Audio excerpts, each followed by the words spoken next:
After death Philip II, Alexander's accession to the Macedonian throne, Alexander's first order of business was to pursue his father's dream, the conquest of the Persian Empire. Using the pretext of avenging the invasion of Greece by Darius I and Xerxes, Alexander crossed the Hellespont and entered Asia Minor. As he marched south, he defeated Persian force at Granicus and Halicarnassus. His next major conflict would be at Issus in November 333 BC. When Alexander learned of Darius' presence in the agriculturally rich land around Issus, he quickly marched south from Gordium through the Cilician Gate to the port city of Issus.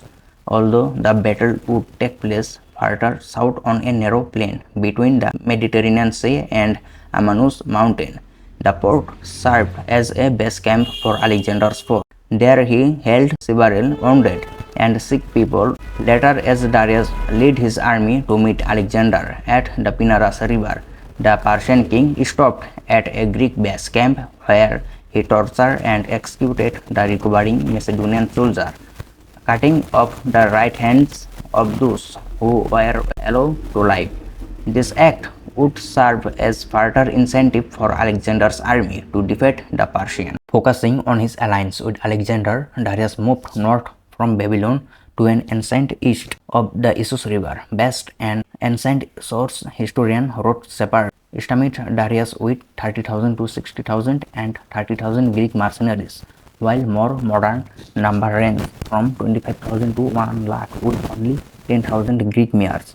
Although he considered waiting for Alexander there, Darius changed his mind, hoping to separate Alexander from his base at Issus and thereby isolate him. Alexander marched south from Issus toward Syria, but after confirming the presence of Darius at Issus, he turned back north. Darius moved further south into the strip of land west of Amanus. Leaving his force at a disadvantage, the two armies met on the bank of the river Penarus. The weather was rainy and cold, but the area offered a distinct advantage to Alexander, as it not only slowed Darius' mobility but also allowed him to disperse his own troops. Unfortunately for Darius, he ignored the advice of Charidamus, one of his trusted Greek generals, who told Darius to split his force and allow him to fight alone against Alexander. Darius ignored his advice for what some saw as a matter of ego and prestige.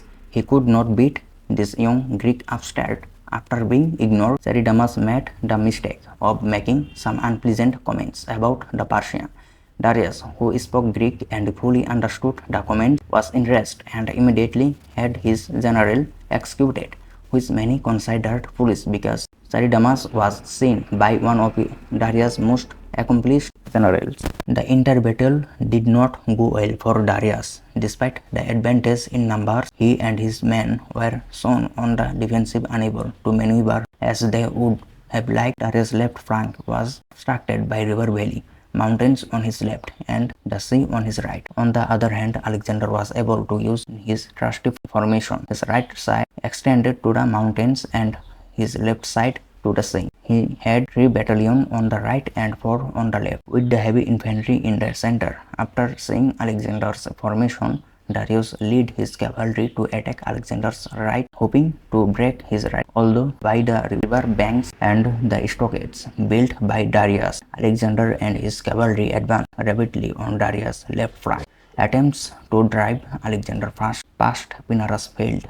Alexander and his force turned toward the Persian center, where he saw Darius. Although Darius' brother Oxytres tried to block Alexander's charge, he failed. Darius fled the battle first in his chariot and then on horseback. Alexander followed him until nightfall, but returned empty-handed. Meanwhile, Alexander's left flank, led by Parmenon, was having trouble with Darius' right. However, when the Persian force saw their leader fleeing, they too fled. Many died in the stampede during the mass exodus. In all, the Persians lost 1 lakh infantry and 10,000 cavalry, while Alexander lost only 1,000 men. These numbers are as before Greek approximation. A more reasonable modern estimate in that Darius lost about 20,000 and Alexander 7,000. The Persians left so quickly. The great spoils awaited Alexander and his men.